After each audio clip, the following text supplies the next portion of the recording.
ईश्वर के अस्तित्व पर बड़ी बहस। तो लोगों ने कहा कि भाई ईश्वर क्यों बोले। दूसरा नाम एक भूतपूर्व मुसलमान था, एक तो मुफ्ती ही था। उन दोनों के बीच में अगर बहस हो रही थी तो ईश्वर कहाँ से आ गए। जिस पर सरदार ने जो है इन सवालों के जवाब जितनी तलखी से पूछे गए थे उतनी ही तलखियत से दिया, उतने ही तलखी से दे दिया। तो उस समय मैं शायद जगा नहीं हूं, मेरी उम्र हो गई है, देर रात ही सब कुछ हो रहा था। तो जब तक मालूम चला मुझे तब तक बहुत देर हो चुकी थी। और जब मैंने सुबह देखा और दोपहर बाद मैंने दोपहर में इसे फ़ोन किया, ये कुछ ज़रूरी काम से बाहर गया हुआ था कि दिल्ली का मौसम ही ऐसा है। तो फिर मैंने इसे बताया, तब तक देर हो चुकी थी। मैंने ये भी बताया कि देर हो चुकी है, तीर कमान से निकल चुका है। कारण कि वहीं पे वो बहस आ गई, जो बहस श्री जावेद अख्तर और मुफ्ती शमाइल नदवी के बीच में हो रही थी। वो बहस जो है यहाँ पे भी वैसे ही हो रही थी कि जानने और मानने के बीच। तो जो कुलदीप को पेल रहे थे, मतलब गरिया रहे थे, कुलदीप को लग रहा था ये गलत कर रहे हैं। और क्यों? क्योंकि वो कह रहे थे कि जो कुलदीप ने लिखा है ईश्वर, वो गलत है। तो मुझे लगा कि यार ये तो बिल्कुल रिपीट टेलीकास्ट हो रहा है। जानने वाले वस्तुओं में या जानने वाले विचारों में सही और गलत होता है, बिल्कुल। मानने वाले में दोनों सही होते हैं, दोनों गलत होते हैं। हिंदी की डिक्शनरी ये बताती है, अगर आप देखें तो गॉड मतलब ईश्वर या भगवान। कुछ लोग समझते हैं भगवान क्लोजर ऑल्टरनेटिव है, कुछ लोग समझते हैं ईश्वर क्लोजर ऑल्टरनेटिव है। जब आप हिंदी में लिखते हैं कुछ तो गॉड का अनुवाद ईश्वर करते हैं। गॉड का क्लोजेस्ट जो मीनिंग है वो ईश्वर में आता है। क्योंकि दुनिया में जैसे जितने भी लिटरेचर अंग्रेजी में लिखा गया इस विषय पर, उसमें जब जहाँ गॉड था जहाँ भी, तो उसका जब हिंदी अनुवाद किया, चाहे जिसने भी किया, वो ईश्वर ही किया, क्योंकि गॉड का वही अनुवाद है। सब्जेक्ट जो टॉपिक था डिबेट वो भी यही था, डज गॉड एग्जिस्ट था, डज अल्लाह तो एग्जिस्ट नहीं था।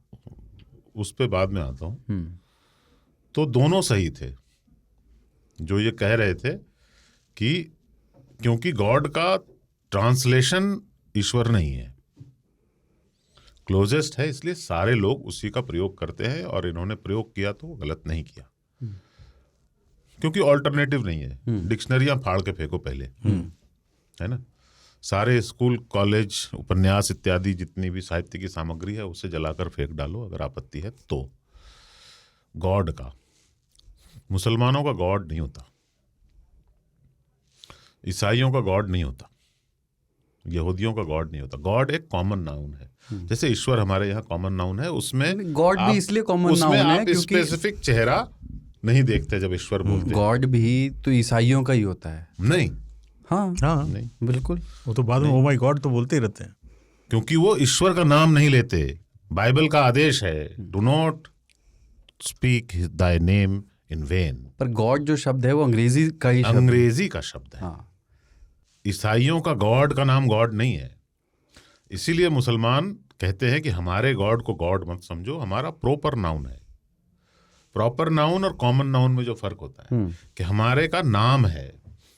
जो अब्राहमिक ट्रेडिशन है उसमें गॉड का नाम है।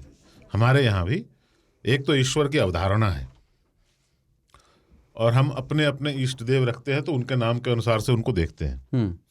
किसी के लिए शिव ईश्वर है, किसी के लिए विष्णु ईश्वर है, किसी के लिए ब्रह्मा भी ईश्वर है। और भगवान जो है वो स्पेसिफिक है। हम जब भगवान मानते हैं, एक तो भगवान की अवधारणा भी है, लेकिन राम भी भगवान है, कृष्ण भी भगवान है, क्योंकि हम अहले किताब नहीं है, हम अहले कुतुब हैं।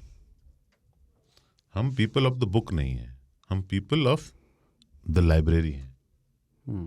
हमारे यहाँ एक कुछ नहीं होता। भारतीय ट्रेडिशन में अनेक होते हैं। अब्राहमिक ट्रेडिशन में है कि एक आदमी ने संसार बनाया। हमारे ट्रेडिशन में है कि एक आदमी कुछ नहीं कर सकता।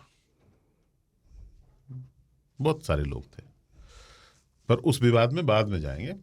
पहले जो अनुवाद था हिंदी में वो ईश्वर था, किसी स्पेसिफिक ईश्वर के बारे में नहीं था वो। चूंकि डिबेट का टॉपिक ऐसा था कि वो भी खुदा का यूज कर रहे थे, अल्लाह नहीं बोल रहे थे, क्योंकि अल्लाह एक स्पेसिफिक खुदा का नाम है। मुसलमानों के अनुसार सिर्फ वही है और उनके साथ किसी को शरीक नहीं कर सकते, मतलब उनका कोई असिस्टेंट भी नहीं हो सकता। ठीक है, ये विचारधारा यहूदी विचारधारा है। बिकॉज यहूदी के बाद क्रिश्चियनिटी आई, क्रिश्चियनिटी के बाद इस्लाम आया, क्रिश्चियनिटी ने होली स्पिरिट और जीसस को भी उनके साथ जोड़ दिया और एक ट्रिनिटी बना ली। फिर मुसलमानों ने, मतलब इस्लाम ने कहा कि नहीं, कोई एसोसिएशन नहीं होगा, एक अल्लाह होंगे, और उनकी जो पुत्रियां थीं उनके बुतों को भी तोड़ दिया गया। भारत में ईश्वर की कोई मूर्ति नहीं है, ईश्वर की कोई मूर्ति नहीं है। मूर्ति भगवान की है। जो ईश्वर, जो उनका नाम है, नाम के साथ जो ईश्वर है, उनकी मूर्तियां होती हैं। क्योंकि यहाँ पे आईना था तो शब्द का चुनाव सही था, पर जो आपत्ति थी वो भी सही है। क्यों? ये मानने का विषय है, ये मानने का विषय है। अगर एक मुसलमान अल्लाह को ईश्वर नहीं मानता और इस बात पे लड़ता है कि आप ईश्वर नहीं बोल सकते, अल्लाह अल्लाह है ना, उनके नाम को आप ट्रांसलेट नहीं कर सकते, तो इसलिए हर भाषा में अल्लाह ही कहलाते हैं। अंग्रेजी में भी जब लिखते हैं तो अल्लाह लिखते हैं, अरबिक में तो शब्द ही वहीं से आया है, बाकी जहाँ भी लिखते हैं वो अल्लाह लिखते हैं, क्योंकि उनका ये मानना है कि आप इनको जनरलाइज मत करो, ये गॉड नहीं है, ये इनका एक प्रॉपर नाउन है। ईसाइयों के गॉड का प्रॉपर नाउन है, जिनका नाम वो नहीं लेते, इसलिए वो गॉड का ही, गॉड शब्द का उपयोग करते हैं। जैसे हम कहीं पे कुछ देख लेते हैं तो कहते हैं हे भगवान ये क्या किया, स्पेसिफिक भगवान नहीं कहते, लेकिन हम हे राम भी कहते हैं। क्योंकि हमारे यहाँ के भारत की संस्कृति में, चूंकि अबंडेंस की संस्कृति है, तो यहाँ कोई बंधन नहीं था।